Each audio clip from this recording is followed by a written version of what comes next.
Hijriah, Allah Subhanahu wa taala masih memberikan kita kenikmatan hidup, kenikmatan umur dan kenikmatan kesempatan dan kekuatan, sehingga Allah memudahkan langkah kita ke masjid ini dalam rangka memperluas wawasan kita dan pengetahuan kita tentang Islam, tentunya dari sumbernya Al-Quran dan hadis Rasulullah SAW. Salawat dan salam semoga tersampaikan kepada dunia kita, kepada usul kita, manfaat kita, Nabi Muhammad SAW beserta para keluarga, sahabat, tabi'in dan seluruh pengikutnya yang senantiasa mempraktikasi hijaknya dan mengikuti sunnah-sunnah. Bapak dan Ibu sekalian, kita sudah masuk hari ke-19. Kira-kira masih semangat atau tidak? Semangat ya? Terus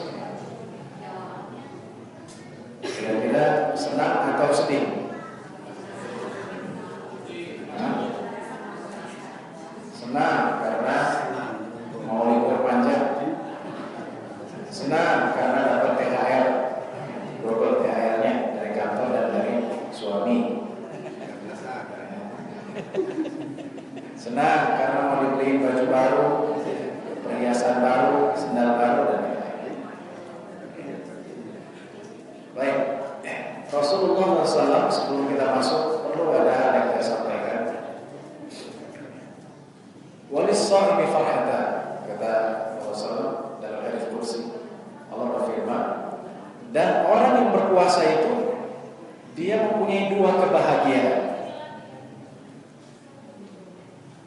Idza aftara fariha bifitrihi. Apabila ia berbuka,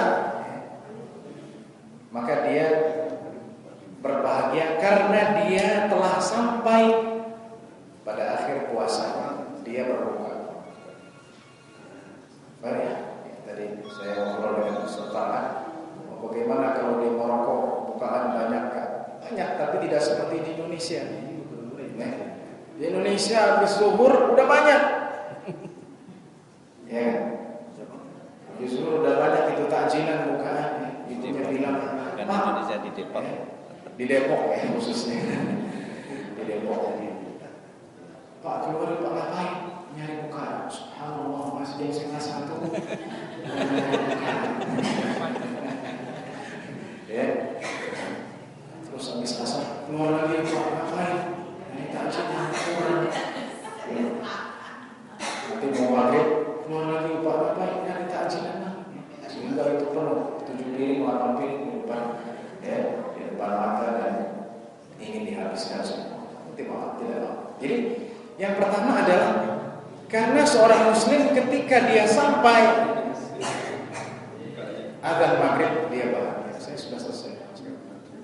Kebahagiaan dapat berbuka ya dengan bersama-sama dengan keluarga. Mungkin kalau sebelum puasa tidak ada perhatian. Ibunya nelfon, Pak, di mana sarapan ini makanan udah disiapin. Ya udahlah makan duluan. Nanti Bapak nanti makan sendiri.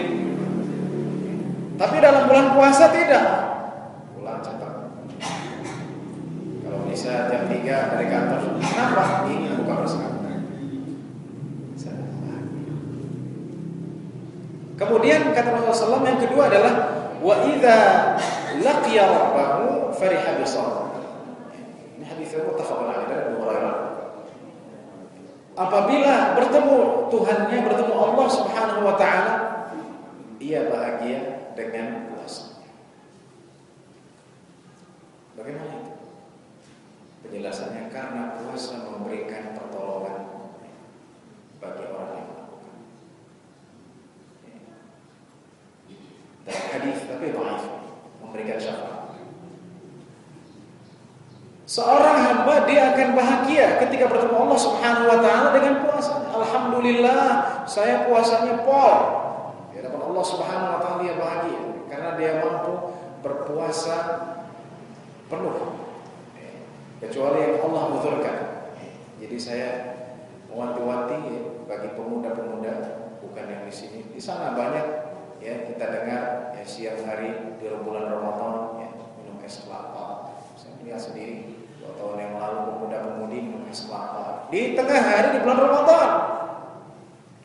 Ya, atau ada warung ditutup itunya, ya, kelihatan kakinya doang.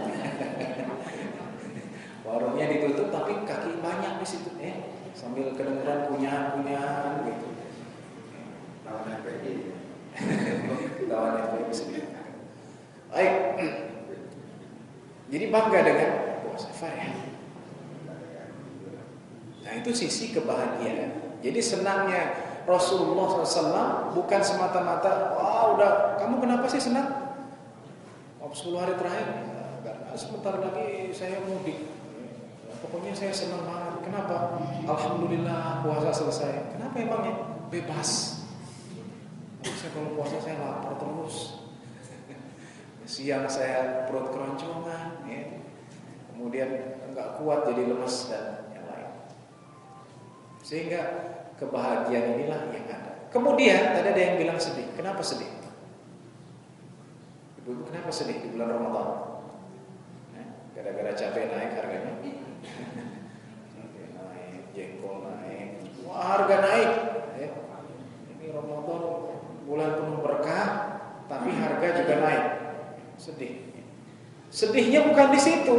Para sahabat mereka sedih karena Ramadan semakin hari semakin ingin meninggalkan mereka.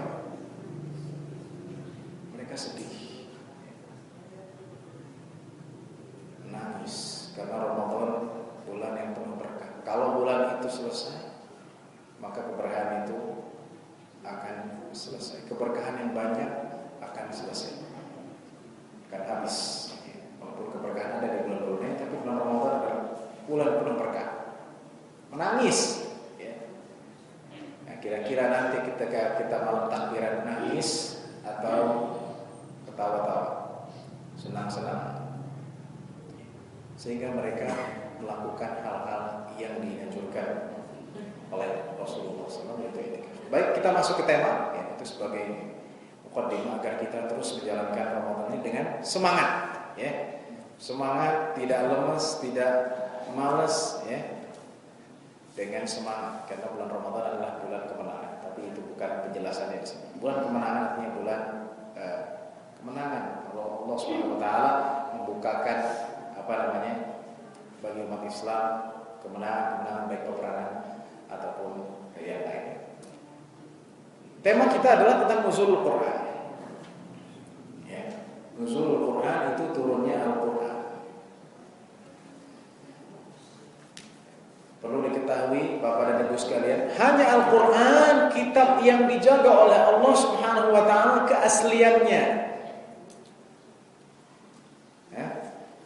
Kitab lain ada, kitab lain ada perkataan Nabi, kemudian ada firman Allah dicampur dengan kisah-kisah ataupun buatan manusia. Tapi Al-Quran satu-satunya kitab yang terjaga keasliannya.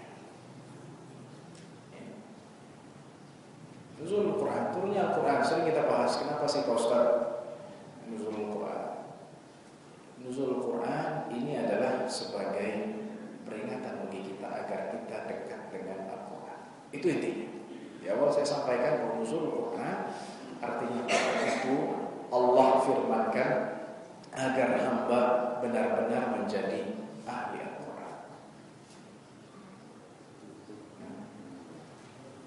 Dan turunnya Al-Quran hanya ada, atau turunnya Al-Quran pada bulan Ramadan.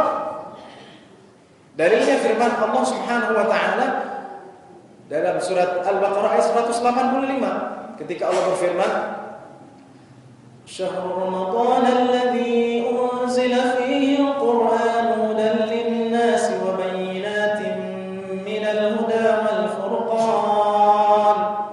Bulan Ramadan adalah bulan di mana diturunkan Al-Qur'an.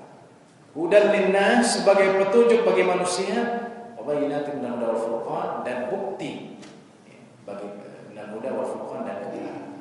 Petunjuk dan bayyinat adalah bukti-bukti. Huda adalah petunjuk, wal furqan dan adalah kebenaran, pemisah antara.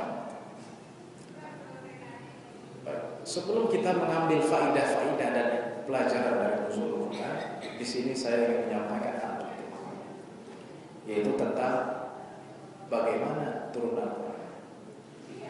Karena selama ini ada perkataan nuzul Quran itu bukan 17 Ramadan, itu akhir Ramadan. Saya ingin tahu nuzul Quran itu apakah memang satu macam atau ada macamnya? Baik. Nuzulul Quran ada dua macam. Ini dulu kita belajar dalam ilmu tafsir, dan itu juga ada hadis-hadis yang mendukungnya atau asal dari Ibnu Abbas radhiyallahu anhu. Pertama adalah turunnya Al-Quran secara jumlatan wahidah. Turunnya Al-Quran secara langsung, yaitu dari Lauhul Mahfuz ke Baitul Izza atau ke sama itu, ke langit dunia. Jadi ada 3 kali. Lauhul Mahfuz, Baitul Izzah, langit dunia, baru kepada Rasulullah. Nah, turunnya Al-Quran dari Lauhul Mahfuz ke Baitul Izzah atau ke langit dunia, perkataan itu adalah turunnya Al-Quran secara sekaligus, langsung.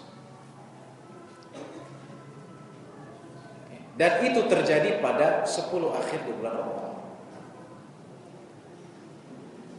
yang kita sebut dengan Lailatul. Allah berfirman, "Inna anzalnahu fi lailatul qadr." Sesungguhnya kami menurunkan Al-Quran pada malam Al-Qadar. Jadi secara langsung, ya. Secara langsung, sekaligus, itu pada Lailatul Qadar. Dan kita diperintahkan untuk mencari Lailatul Qadar itu kapan? Setiap Ramadan apa Ramadan kali ini saja? Setiap Ramadan. Sehingga ulama mengatakan bahwa turunnya Al-Quran dengan arti sekaligus itu terjadi setiap tahun. Kenapa? Karena Rasulullah SAW memerintahkan untuk mencari Lailatul Qadar.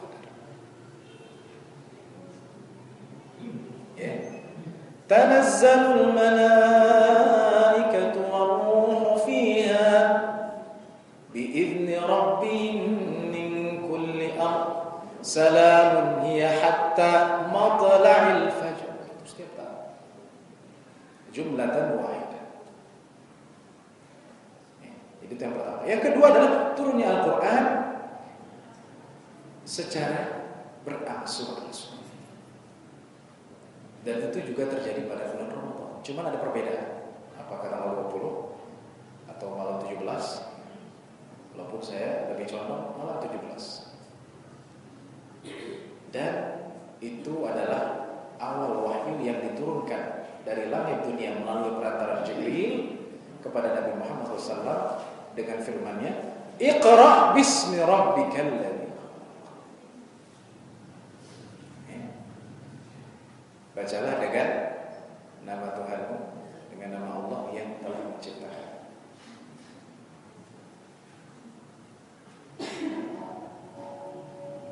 Khalaqal insana min 'alaq, iqra rabbukal akram, alladzi 'allama bil qalam, 'allama al-insana ma lam ya'lam. Jadi turunnya Al-Quran secara berangsur-angsur pada malam 17 Ramadan adalah firman Allah, Iqra bismi rabbikal ladzi khalaq. Dan itu kemudian turun secara berangsur-angsur selama 23 tahun. Tidak pernah terjadi lagi setelah Rasulullah SAW. Jelas. Yang pertama saya ulangi adalah turunnya Al-Quran secara langsung, sekaligus dari Lauhul Mahfuz ke langit dunia, atau dari Lauhul Mahfuz ke Baitul Izzah, itu dari Baitul Izzah ke langit dunia, dari ke langit dunia. Nah, yang kedua adalah turunnya Al-Quran secara berangsur-angsur dari langit dunia kepada Nabi Muhammad SAW melalui perantara Jibril. Sehingga di sini jelas, kita jelas bisa membedakan. Ini dasarnya. Maka nuzulul Quran adalah hal yang luar biasa. Pertama, kita kita bahas dari turunnya Al-Quran secara berangsur-angsur, bahwa Allah Subhanahu wa taala memerintahkan manusia untuk apa? Iqra, bacalah. Di sini timbul pertanyaan, kenapa yang Allah perintahkan bacalah bukan sholatlah? Kenapa, Pak? Kenapa enggak bilang ibadahlah, tauhidkanlah, tapi yang pertama kali turun bacalah? Kira-kira kenapa sih baca? Iqra.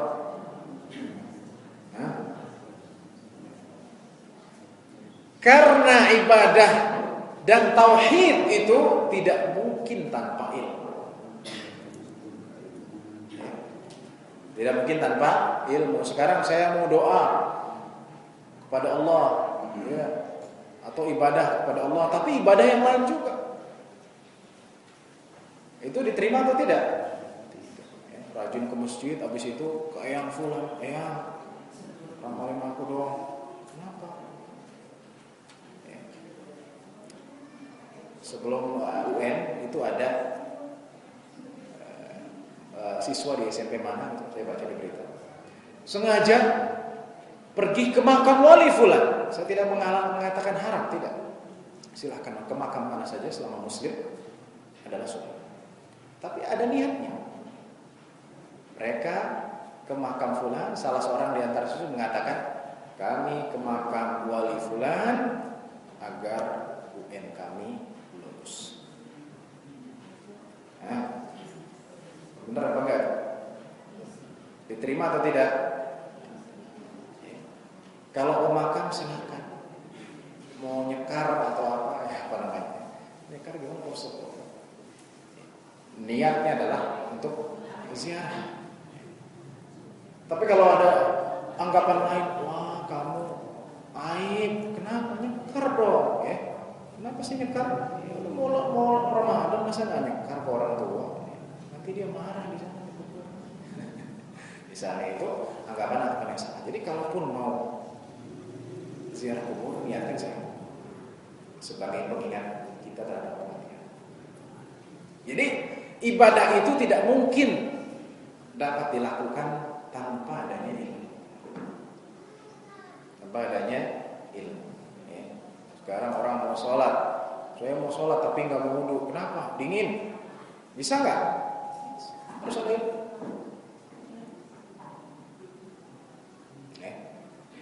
Ada ilmu. Jangankan ibadah, bikin kue aja ibu-ibu punya ilmu. Banyak resepnya. Mau bikin apa?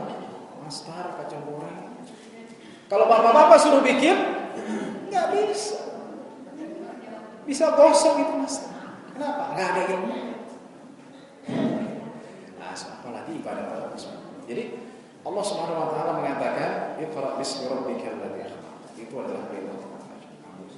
Ya, kisahnya tidak saya akan perpanjang.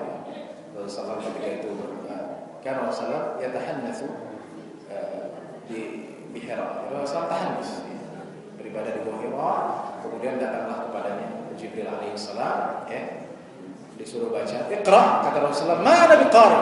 Aku tidak bisa baca. Kemudian Jibril mendekatnya sampai Rasulullah rasa payah, lepaskan lagi, disuruh lagi untuk membaca, "Ma ana biqari." Kata Rasulullah tidak bisa baca. Kedua sampai ketiga, akhirnya Rasulullah membaca, ya, "Iqra bismi rabbikal ladzi khalaq, khalaqal insana min 'alaq, iqra alladzi 'allama bil qalam 'allama al-insana ma lam ya'lam." Kemudian yang kedua adalah ini yang kita tekankan tentang nuzul Al-Quran secara sekaligus. Karena ada kaitannya dengan Ibu-ibu, bapak-bapak, sebelum pengajian diteruskan lagi oleh Ustaz Rahman Rado, kepada yang berada di belakang itu di dekat pintu masih maju, atau mungkin yang di depan ini Bu Kahar CS, Bu Farhan, Bu Hasan maju, biar yang baru datang silakan maju ya soft. Enggak apa-apa. Saya stop.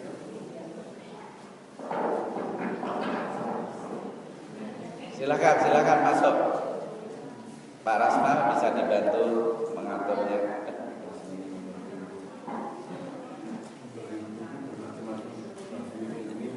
Ya, silakan dilanjutkan Pak Ustaz.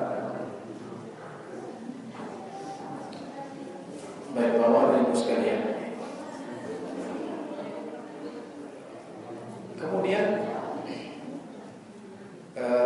tadi tentang Al-Quran saya cuma tentang ini berkaitan dengan Lailatul Qadar. Sekarang saya ingin bagaimana cara saya ingin dekat dengan Al-Quran. Pertama kita harus meyakini bahwa perkataan Allah, kalamullah itu adalah wahyu yang dapat memberikan kita kebahagiaan. Ya, itu yang pertama. Yang kedua adalah Al-Quran itu adalah, ini penting, media komunikasi antara hamba kepada Allah. Jadi sudah saya sampaikan, cuman Al-Quran yang dari mau kemana? Bapak mau ke Singapura, ke Australia, ke Rusia, ke Amerika, ke kutub sekalipun Qurannya satu, sama. Nah, tapi kalau kitab lain tidak. Silakan Bapak dan Ibu kunjung ke Gramedia. Itu Injil ada 3 versi. 1 versi anak-anak, 2 versi umum, jadi 3 versi. Dan Injil ditulis dengan bahasa Yunani, bukan dengan bahasa Ibrani.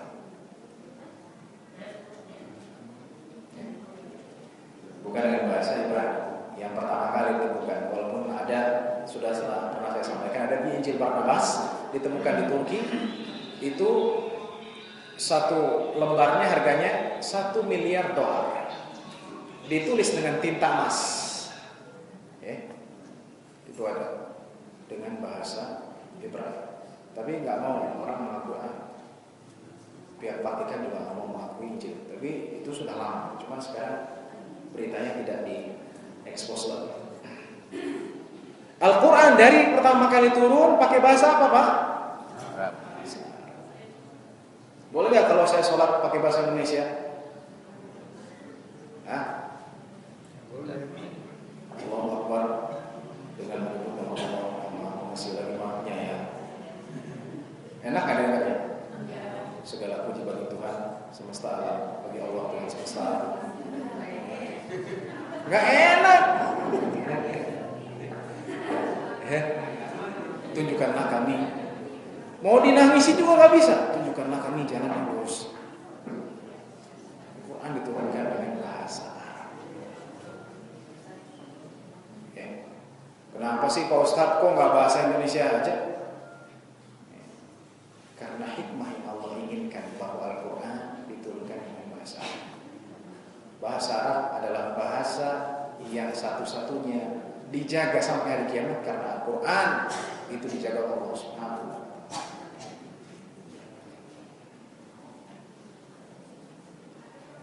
Ada permasalahan begini. Kalau orang masuk Islam, Pak Ustaz, terus dia punya istri, istrinya juga masuk Islam, terus dia ngimamin sholat, tapi belum bisa baca Fatihah, sholatnya gimana?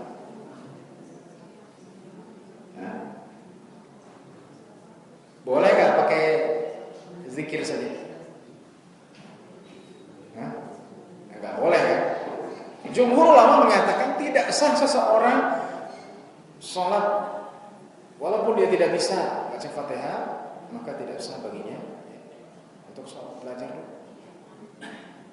Hanya Imam Abu Hanifah rahimahullah ta'ala yang membolehkan bagi orang yang baru belajar Islam, maka boleh dia sholat, bahkan mungkin sholat dengan hanya mengucapkan Allahu Akbar subhanallah. Tapi jumhur ulama, kebanyakan ulama tidak sepakat. Jadi Al-Quran adalah kalamullah. Kalamullah. Media komunikasi, ya. Media komunikasi bagaimana sih, Pak Ustaz? Kalau kita ingin berbicara kepada Allah, maka bacalah Al-Quran. Kita pengen dekat sama Allah, maka bacalah Al-Qur'an. Apalagi ini di akhir-akhir bulan Ramadan, ya, yang belum tamat ditamatkan Al-Qur'an, dikhatamkan. Semakin banyak kita berkomunikasi dengan Allah, semakin Allah dekat dengan kita. Ya. Jangankan Allah, kita saja Pak, dalam kehidupan sehari-hari. Kalau ada orang ngajak kita ngomong, senang nggak? Senang apa nggak senang? Ya? Senang, kecuali yang memang nggak suka ngomong. Dekat. Tapi kalau kita jarang ngomong, kira-kira dekat tidak? Tidak. Ya. Nggak dekat ya. Ada orang berteman, dua orang berteman ya. Kemudian 5 tahun berpisah, nggak ada hubungan, nggak ada apa namanya. Tiba-tiba nelfon setelah 6 tahun, assalamualaikum, waalaikumsalam, apa kabar Pak? Sehat? 5 sekarang tinggal berapa anaknya? Tinggalnya 5, kerjanya apa? Kepala dinas, alhamdulillah, gitu, kangen. Terakhir dia bilang, Pak, saya punya hajat. Apa tuh? Pinjemin duit dong, 10 juta. Kira-kira si bapak ini mengabulkan langsung atau mikir dulu? Mikir dulu. Jangan sampai kita seperti itu. Kita meminta kepada Allah, salah satunya adalah dengan membaca, berkomunikasi. Kalau kita bisa baca koran, ya, bisa baca majalah, kenapa kita tidak bisa baca Al-Quran? Ya. Apalagi dipakai lagu, ya. Kalau ada orang nyanyi gitu, dia bisa ngelaguin sampai masuk kamar mandi dia laguin, tapi ketika baca Al-Quran tidak bisa. Ya, jadi Al-Quran, ya. Yang ketiga, agar kita dekat dengan Al-Quran, caranya bagaimana? Lakukan Al-Quran. Karena Rasulullah mengatakan, laisa minna man lam yataghanna bil Quran. Bukan termasuk umat kami yang tidak melakukan Al-Quran. Ada yang bilang, Ustaz, boleh nggak didangdutin? Nggak boleh. Dilakukan sebagaimana para ulama lakukan. Kenapa Bapak dan Ibu, saudara-saudara sekalian, hafal lagu? Kenapa? Sering dibaca. Saya ketika ngajar di kampus, dia bilang, hafalkan surat Sabihis. Nggak hafal. Saya bilang, kamu lagu hafal Pak. Kenapa? Dibaca. Jadi semakin dibaca, semakin mudah untuk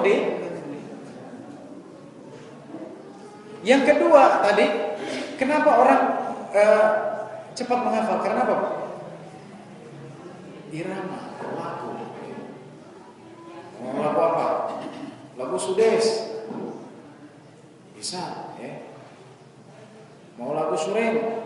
Bisa. Dengan lagu orang tertarik.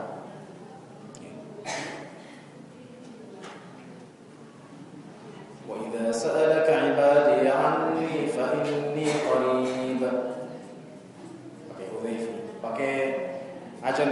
Wa idza sa'alaka 'ibadi 'anni fa inni qarib. Ujibu da'watad da'i idza da'an. Pakai siapa namanya? Yang lainnya, Misyari al-Fas dan lain-lainnya bisa. Jadi Quran itu adalah berirama. Kita baca Al-Quran. Ustaz, saya baca Al-Quran terbata-bata. Lakukan dengan semampunya. Lakukan dengan semampunya, dalam arti dengan penuh usaha. Jangan baru Yasin wal Qur'an. Nggak bisa bahasa bahasa saya. Itu baca Al-Quran namanya. Tapi baca Al-Quran harus dengan usahanya maksimal. Karena Rasulullah SAW bersabda dalam hadis muttafaqun alaih, al-mahir bil Quran ma'as safaratil kiramil barra, walladhi yaqra'u al-Quran wa yatata'ta'u fihi wa huwa 'alaihi syaqun lahu ajrun. Jadi orang yang pandai dengan Al-Quran bersama para malaikat. As-safar, utusan-utusan malaikat. Dan orang yang membaca Al-Quran terbata-bata dan dia pernah baca Al-Quran, dia dapat 2 pahala. Dapat 2 pahala. Jadi walaupun kita masih mungkin terbata-bata, maka Quran itu memberikan kita kenikmatan dan membacanya memberikan kita 2 pahala.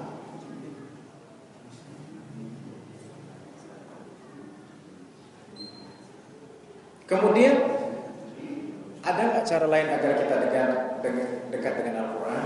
Yang keempat adalah fahami dan tadabburi maknanya.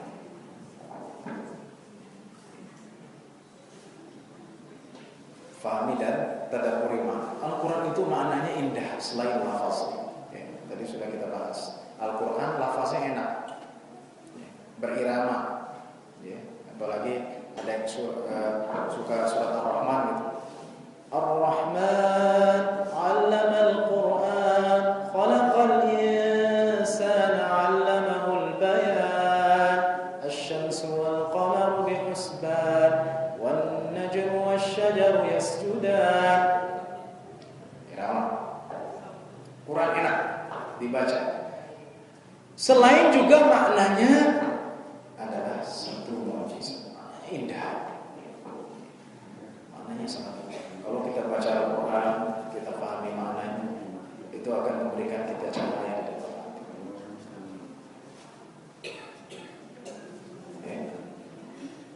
Contohnya gimana? Contohnya Al-Fatihah yang sering kita baca.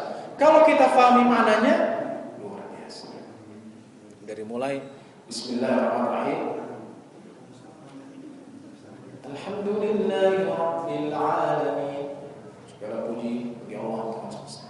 Kita memuji Allah Subhanahu wa taala dalam setiap keadaan apapun yang terjadi. Billahi Rabbil Alamin. Berarti kita hanya seorang hamba yang tidak memiliki apa. Kita memuji Allah Subhanahu wa taala mau sesusah apapun. Ar-Rahmanir Rahim, yang lagi Maha Pengasih, yang Maha Pengasih lagi Maha Penyayang. Kita maknai itu. Allah pengasih penyayang nggak sama kita? Pengasih penyayang. Buktinya apa Ustaz? Buktinya Allah Subhanahu wa taala memberikan kita kesempurnaan dalam penciptaan. Satu ya. Maksudnya Ustaz? Maksudnya alhamdulillah kita punya mata bisa melihat. 2 lagi matanya. Coba kalau kita matanya 1 Pak, gimana? Bisa ngeliat nggak? Nggak bisa. Kupingnya cuma 1, tapi Allah berikan semua. Itu nikmat. Jari tangan. Kalau orang tidak punya jari, dikepol begini, dia bisa masak nggak? Nggak bisa. Bisa ngetik nggak? Nggak bisa.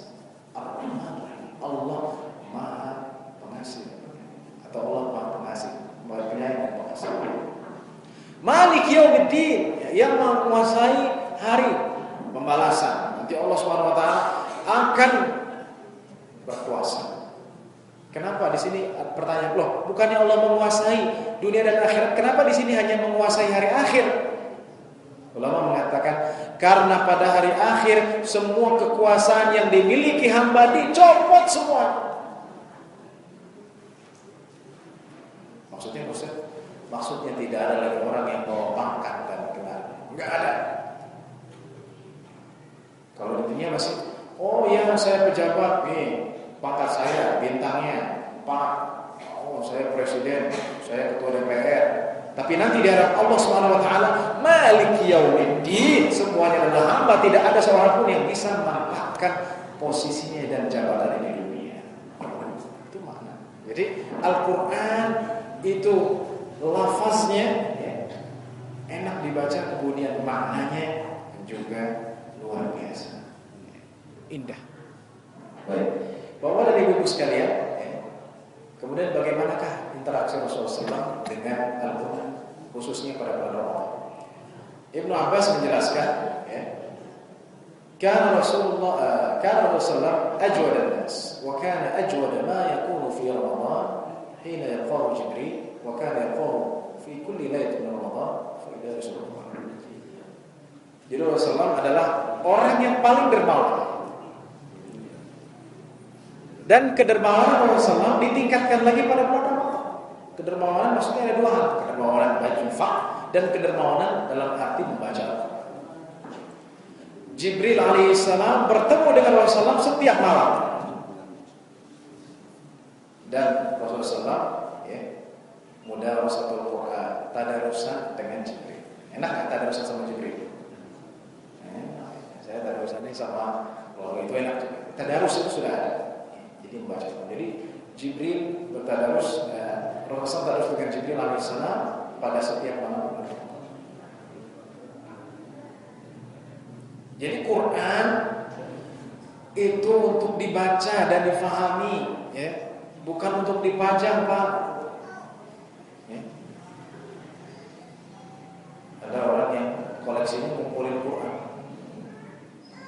Satu dari Saudi, satu dari Lebanon, satu dari Syria, satu dari Irak, satu dari Maroko. Datang temannya, Masya Allah Pak, banyak banget Qurannya. Oh iya, saya koleksi semua dari negara-negara Arab. Mengkilap banget Pak. Oh iya, mengkilap. Saya taruh itu di lemari, ya, nggak pernah kena debu. Dibaca nggak Pak? Enggak. Cuma ditaruh doang, biar kelihatan mengkilap, cakep gitu. Jadi Quran, ya, atau kenapa Pak banyak Al-Quran di sini? Biar jin takut. Oh, jadi kalau takut jin pajang Al-Quran, gitu ya. Jinnya juga ketawa. Si fulan nggak punya Al-Quran, nggak pernah dibaca. Digodain terus sama jin. Jadi Al-Quran itu dibaca dan difahami. Ya. Kemudian bahkan Rasulullah di akhir hayatnya menghatamkan Al-Quran 2 kali. Jadi kalau kita bisa hatam Al-Quran bagus. 2 kali boleh nggak bisa? Oh Ustaz, saya ingin hatam Al-Quran setiap hari. Wah, gimana tuh? Bisa? Kira-kira kalau baca Al-Quran dengan tartil, ya, 30 menit 1 juz. Ya, kalau dia baca Quran doang, nggak ada kerjaan lain bisa. Karena gara-gara kosong untuk hatam Al-Quran, saya mau hatam Al-Quran setiap hari. Akhirnya ngebut bacanya.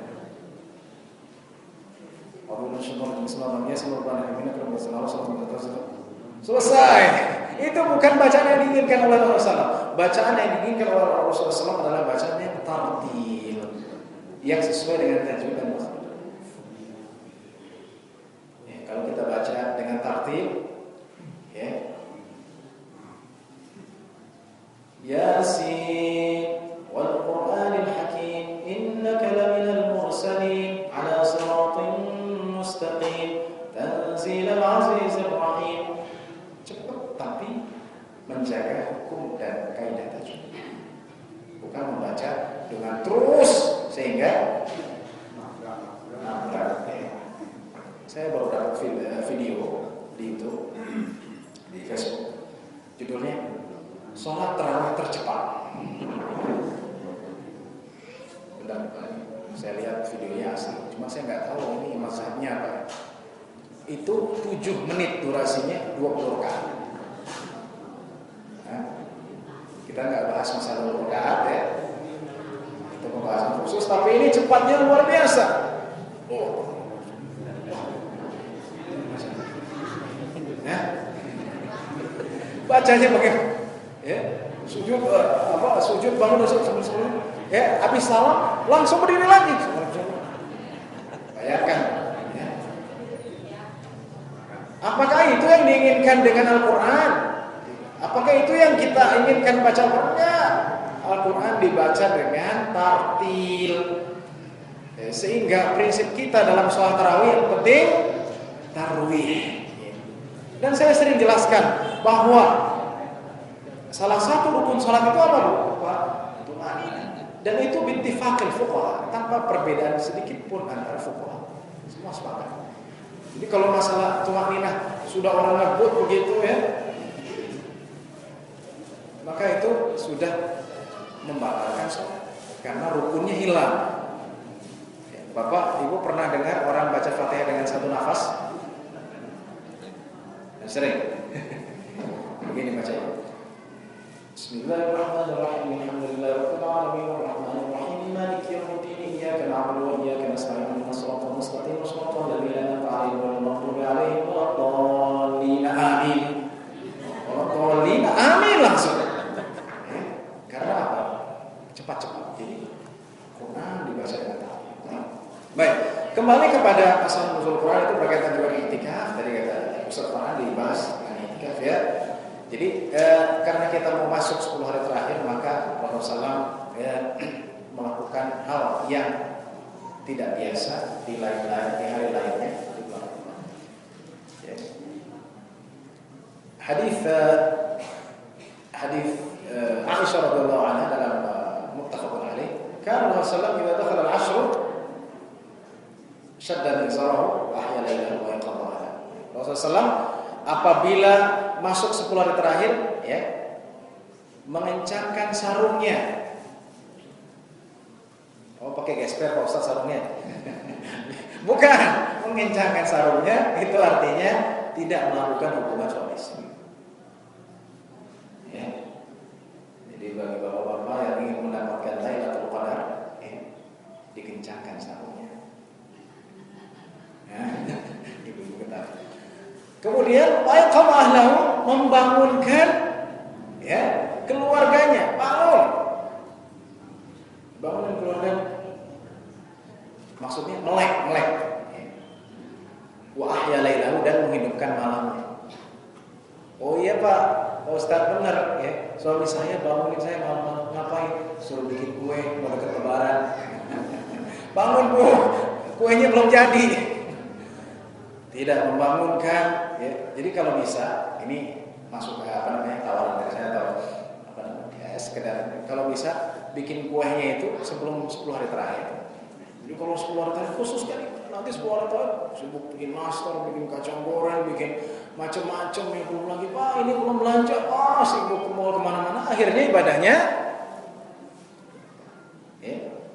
Yang mudik juga begitu, yang penting mudik ya, mudiknya enggak lupa untuk tarawih. Kalau bisa tarawih, walaupun mudik tetap tarawih. Bagaimana caranya? Di jalan, di masjid, masa nggak bisa diluangkan waktu? Ya, maka Rasulullah SAW melakukannya i'tikaf. Ini dalam rangka mendapatkan Lailatul Qadar yang telah saya sampaikan di awal, bahwa Lailatul Qadar ini terjadi setiap tahun. Rasulullah mengatakan, "Faltamisuha fil 'ashril awakhir min Ramadan." Carilah Lailatul Qadar di hari-hari 10 terakhir bulan. Bagaimana caranya? I'tikaf. Hadis Aisyah radhiyallahu anha, kana Rasulullah SAW ya'takifu al-'ashr al-awakhir hatta tawaffahu Allah, thumma i'takafa azwajuhu min ba'di. Jadi Rasulullah i'tikaf 10 hari terakhir bulan Ramadan sampai beliau wafat. Kemudian i'tikaf istri-istrinya setelah. Jadi Rasulullah i'tikaf dengan istrinya, bahkan Rasulullah sudah meninggal pun alaihi wassalam mereka. Dalam hadis lain, hadis Abu Hurairah dalam Bukhari, kana Rasulullah SAW ya'takifu 'ashrata ayyamin fi kulli Ramadan. Falamma kana al-'am alladhi tuwfiya fi Rasulullah kana ya'takifu 20 yawman. Jadi Rasulullah i'tikaf 10 hari terakhir di bulan Ramadan setiap Ramadan. Pada tahun di mana Rasulullah wafat, Rasulullah i'tikaf 20 hari. Itu pada tahun di mana Rasulullah wafat. Baik. Kenapa sih Rasulullah melakukan ini? Untuk mendapatkan Lailatul Qadar. Ustaz, kita ingin tahu nih, apa sih kelebihan Lailatul Qadar? Kok begitu pentingnya? Allah menjelaskan, Lailatul Qadri khairun min alfi syahr. Lailatul Qadar, malam Al-Qadar lebih baik daripada 1000 bulan. Kira-kira kita sampai nggak 1000 bulan? 83 tahun sampai nggak umur kita? Mungkin nyampe, mungkin enggak. Jadi satu malam itu nilainya 83 tahun. Ya. Kalau kita dapat Lailatul Qadar 10 kali dalam hidup kita, itu artinya kita telah beribadah kepada Allah 830 tahun. Kalau kita dapat 20 kali Lailatul Qadar, itu artinya kita telah beribadah kepada Allah 1660 tahun. Cuma satu malam. Setiap tahun kita dapat 20 kali, itu nilainya 1660 tahun. Ya. Melebihi umur Nuh alaihi salam. Umur Nuh alaihi salam 1000 sekian. Ya. Kok panjang banget umurnya Nuh alaihi salam, Pak Ustaz? Ya mungkin waktu masa balitanya kalau kita 5 tahun, ya Nuh alaihi salam 100 tahun, masa remaja 300 tahun, masa dewasa 500 tahun. Ya. Itu dikalahkan dengan Lailah, sehingga umat Islam satu-satunya umat pada Muhammad SAW yang umat yang diberikan khusus. Nah, itu mengapa Lailatul Qadar itu dicari-cari. Dan itu hanya ada pada bulan. Oh, Ustaz, nanti saya nyari Lailatul Qadarnya di Syawal aja deh, karena saya lagi malas kan. Nggak bisa. Jadi bulan Ramadan. Bagaimana caranya? Melek ketika malam-malam terakhir. Nggak boleh ngantuk, Pak Ustaz. Siapin kopi. Kalau nonton bola, siapin kopi. Ini. Kalau sholat, siapin bantal. Oh, ngantuk. Siapin kopi, ya. Bagaimana siasatnya? Siasatnya siangnya tidur, malamnya. Ya. Oh, boleh Pak, Ustaz full tidurnya. Habis subuh ngantuk sampai zuhur, ya. Zuhur bangun, nengok sekarang ke kiri, goler sebentar, ya. Tidur lagi sebentar asar, ya. Bangun, ngabuburit, maghrib begitu Ustaz, bukan. Itu akan habis. Jadi kita persiapkan untuk malam-malam terakhir. Pertanyaan sekarang, atau nanti dikembangkan dalam pertanyaan. Mungkin nanti dalam pertanyaan. Tapi yang ingin saya sampaikan, apakah bila bisa seseorang mendapatkan Lailatul Qadar cuman pas malamnya doang, Pak Ustaz? Kata Ibnu Abbas bersumpah malam 27. Oh, kiam. Begadang malam 28 tidur, 29 tidur. Karena Rasulullah mengajarkan sholat terakhir dan juga tetap melakukan tarawih dari awal. Jadi kalau tarawihnya bolong-bolong, tidak akan mendapatkan Lailatul Qadar.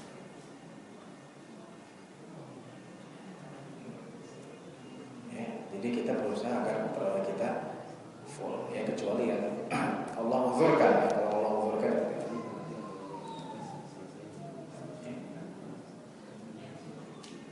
dengan demikian, ya, inti daripada nuzul Quran nanti kita kembangkan dalam sesi pertanyaan adalah memahami bahwa Al-Quran adalah kalamullah, ya. Kalamullah itu adalah wahyu Allah, dan wahyu Allah itu adalah sebaik-baiknya perkataan. Karena apa itu sebaik-baiknya perkataan, maka kita semestinya dan sebaiknya memahami dan mendalami lebih dekat dengan Al-Quran agar hidup kita menjadi terarah. Karena yakinlah bahwa dengan Al-Quran hidup kita menjadi terarah, tidak galau, ya. Bagi kaum yang galau, mau tahu obatnya anti galau? Al-Quran. Ya. Kalau kita galau, oh, curhat ke sini, itu tidak akan menenangkan hati kita. Ya, tapi yang menenangkan kita adalah, ya. Dan kemudian hubungannya dengan Ashrul Awakhir, tadi sudah saya sampaikan agar jelas kita mencari Lailatul Qadar, yaitu turunnya Al-Quran secara langsung dari Baitul Mahfuz ke langit dunia, Baitul Izzah ke langit dunia, itu dicari pada 10 hari terakhir. Insyaallah kita akan masukinya, dan semoga Allah SWT memberikan kita Lailatul Qadar. Amin. membebaskan kita dari segala dosa dan membebaskan kita dari neraka. Amin ya rabbal alamin. Semoga Allah menerima puasa kita semua dan menjadikan kita hamba-hamba yang saleh dan muttaqin. Sallallahu alaihi wa alihi wasallam.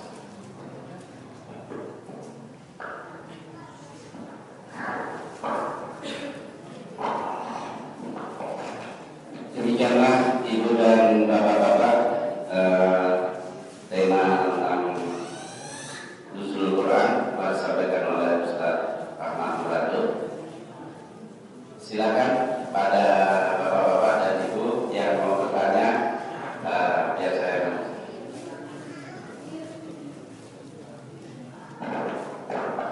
Pak Bu Susi, sekaligus tiga.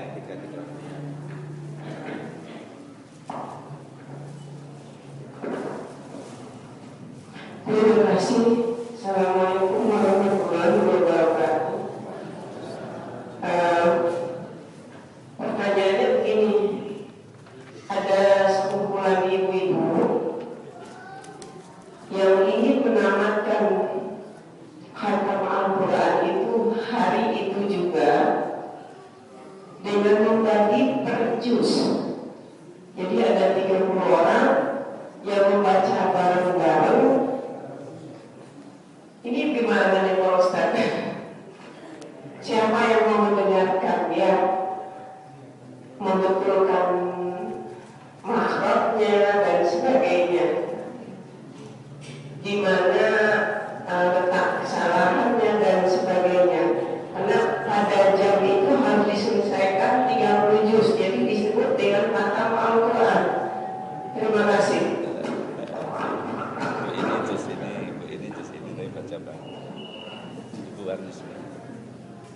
Silakan Bapak-bapak. Oh, Mas silakan. Ini Pak Mahfud.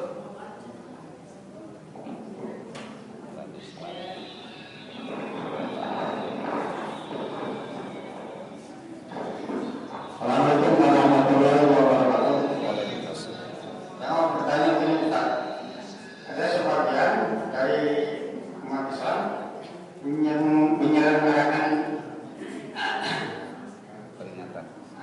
iktikaf itu di luar bulan Ramadan. Itu ada enggak sebenarnya?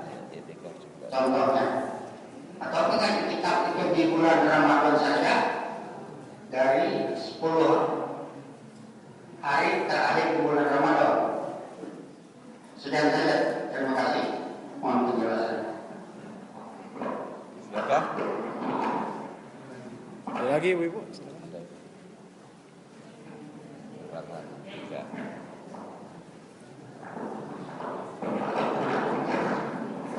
Assalamualaikum warahmatullahi wabarakatuh. Tadi Pak Ustaz mengatakan iktikaf itu malaikatnya ya. Ya, malaikatnya. Apakah ada ketentuan harus di masjid, terutama bagi kami ibu-ibu yang malam-malam pergi ke masjid, bagaimana? Terima kasih.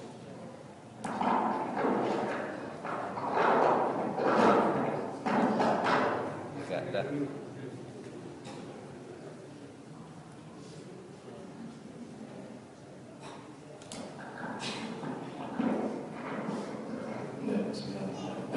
Pertama adalah masalah khataman. Memang idealnya khataman itu per juz per hari gitu. Itu sehari saja gitu, dibagi-bagi gitu ya. Itu namanya 30 orang. kejar target. Bagaimana membenarkan? Ya nggak bisa, karena semua orang baca masing-masing gitu ya. Kalau memang ada 30 ibu-ibu kemudian diberikan satu juz ya, itu tidak ada kesempatan untuk membenarkan tajwid ataupun makhraj. Walaupun hal itu bukan berarti tidak boleh hal yang baik ya, cuma di sini masalahnya adalah itu tadi, karena masih banyak harus dibetulkan dalam bacaan, itu mengurangi belajar dalam tajwid itu sendiri.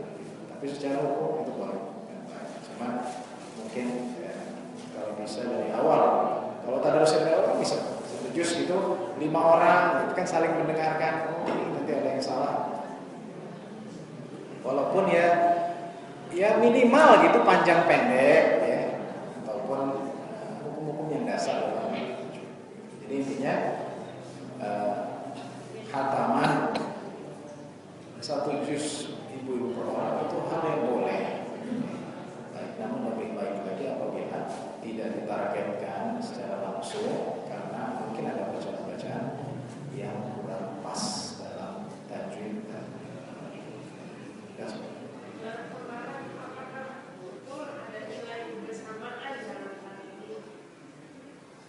nilai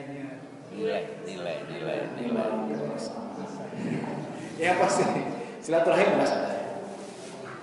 Begini, Pak Ustaz tadi nggak jelasin tadarus Rasul gimana sih?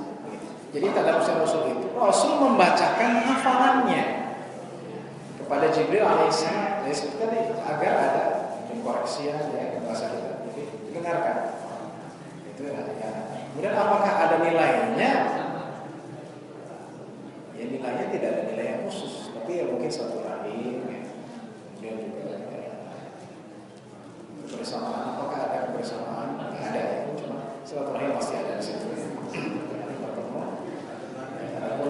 Fadilah atau keutamaan khusus ya secara bersama tidak ada. Ya.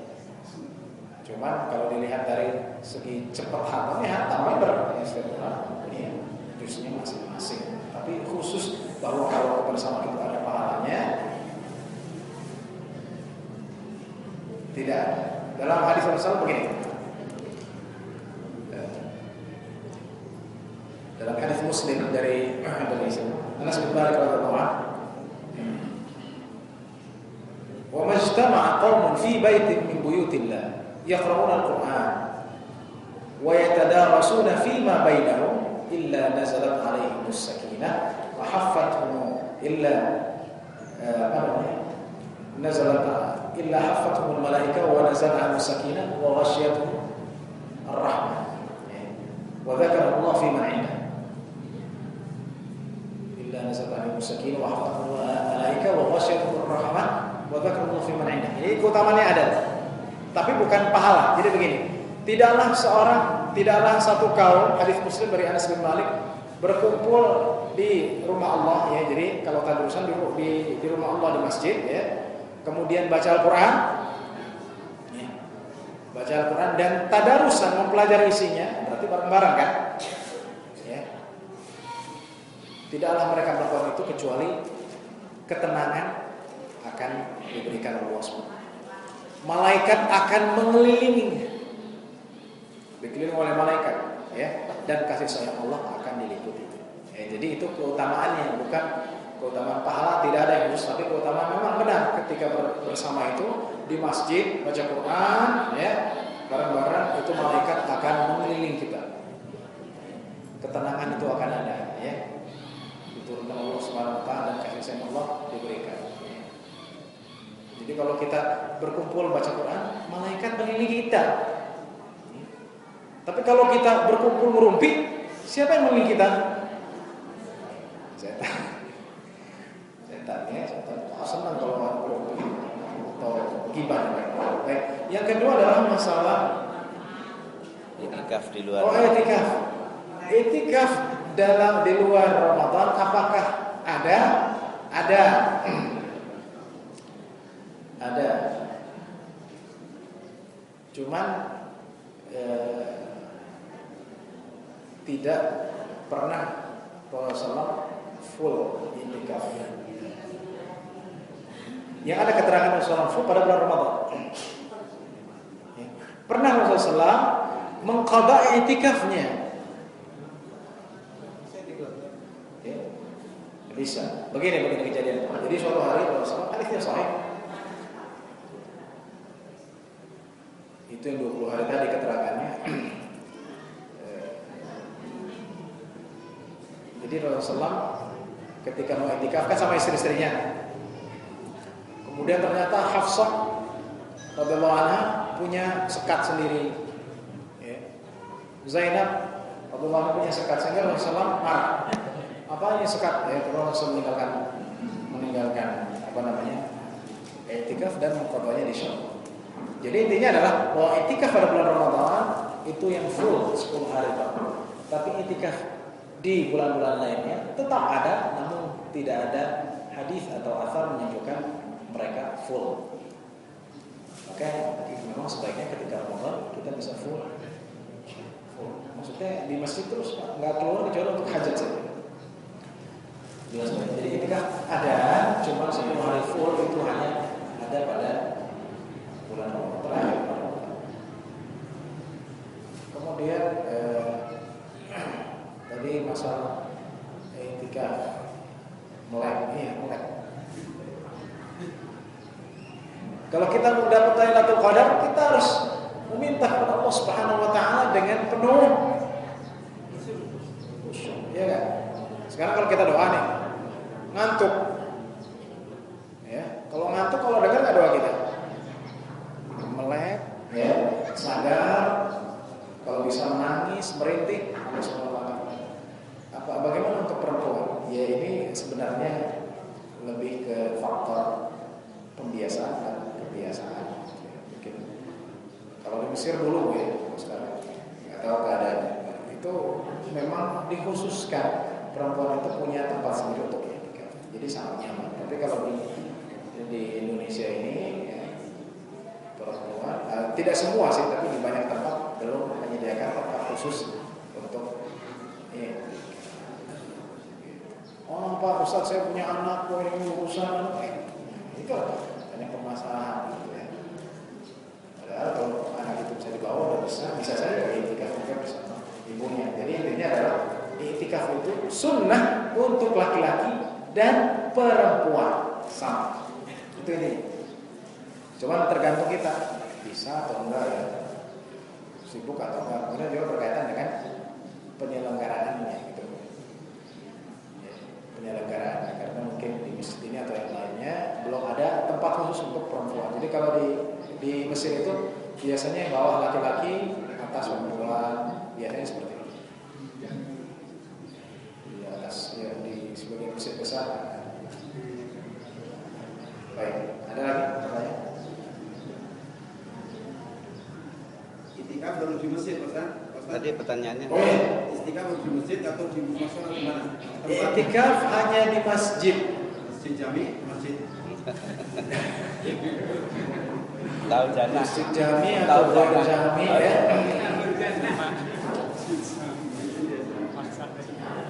Baik, Pak Ustadz boleh gak itikaf di kamar begitu? Kenapa sih? Ya karena saya nggak bisa, harus di masjid. Jadi kemudian musola, baik. Kita bahas musola. Maksud ini dua definisi yang sangat penting dijelaskan. Jadi gini, musola itu ya adalah bagian dari satu bangunan ya yang tidak dikhususkan untuk sholat. Maksudnya maksudnya di ITC nih, ibu jangan ke ITC ya. Di lantai 1, lantai 2 ada musola. Ada musolanya. Boleh nggak itikaf di situ? Nggak boleh. Oh saya itikaf di lantai 2 ITC aja besar. Karena enak di situ dingin. Nggak bisa. Ya. Karena itu bagian dari toko. Cuman dikosongkan buat sholat. Ya. Itu namanya musola. Adapun yang namanya masjid, ya, dia adalah tempat khusus untuk sholat, bukan multifungsi, bukan. Ya, jadi misalnya jadi toko juga enggak. Ya, itu perbedaannya. Sekarang kalau misalnya di ITC di bawahnya ada masjid kan, bisa nggak itikaf? Bisa. Jadi perbedaan itu saja. Ya. Adapun musola-musola yang ada di kita, ya. Itu sebenarnya masuk dalam hukum masjid karena itu khusus untuk sholat. Cuma jami atau goel jami itu kan baru belakangan saya. Tapi yang pasti kalau tanah diwakafkan untuk sholat, namanya musola. Diwakafkan ya? Iya, diwakafkan untuk sholat, maka itu namanya masjid. Tapi kalau dia bagian dari ruko terus dikasih sejadah, itu bukan musola, bukan bukan masjid ya, hanya tempat Basement ya. boleh. Ada lagi? Silakan.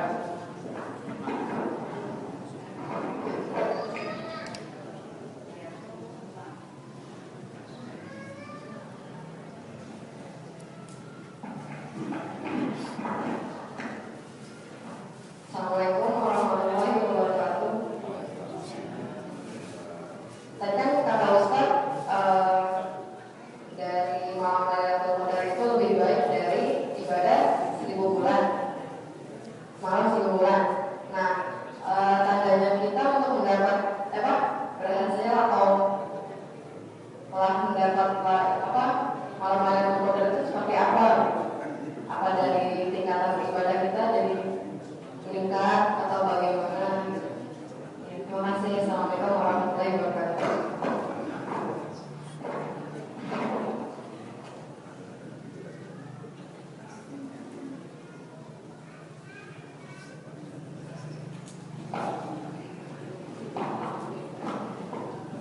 Baik, silakan. Ada nggak tanda khusus kalau kita dapat Lailatul Qadar? Tandanya ada disebutkan dalam satu hadis, cuman bukan kepada kita, tapi misalnya paginya cerah, tidak ada langit itu putih bersih. Tapi kalau pada diri manusia tidak ada. Kalau ketika saya dapat Lailatul Qadar, tangan saya atau tubuhnya jadi putih, gitu, ya. Atau saya kelihatan beda mukanya. Jadi tanda orang mendapatkan Lailatul Qadar adalah terlihat dari sikapnya dan perilakunya. Contohnya gimana Mas? Contohnya, ya, sebelum Ramadan, ya, dia malas sholat. Ketika Ramadan dia ikut tarawih terus, dapat Lailatul Qadar, sholatnya nggak pernah bolong dan ikut jamaah terus. Itu berarti dia dapat Lailatul Qadar. Ataupun yang tadinya malas sedekah, ketika melewati Ramadan, ya, ngikutin malam Ramadan, dia rajin sedekah. Nah, itu nanti namanya dapat Lailatul Qadar. Ataupun hal-hal berkaitan dengan keinginan-keinginan, ya. Maksudnya apa? Maksudnya Allah mengijabah doa. Itu juga menjadi pertanda dia mendapatkan. Ya Allah, di Lailatul Qadar belikanlah saya jodoh. Ya, tiba-tiba baru lebaran Allahu Akbar, datang seorang bapak, ya, dengan anaknya, nih Pak, saya punya anak lelaki bujang, ya, soleh insya Allah ingin melamar anak bapak. Nah, itu berarti Lailatul Qadarnya dapat. Amin. Ya. Jadi itu buktinya tidak ada secara fisik dalam diri kita. Kalau Lailatul Qadar muka saya jadi putih begitu, ya, atau saya merasa badan enteng, enggak. Jadi Lailatul Qadar terlihat dari setelah, baik itu sikap ataupun keinginan doa. Allah menjawab.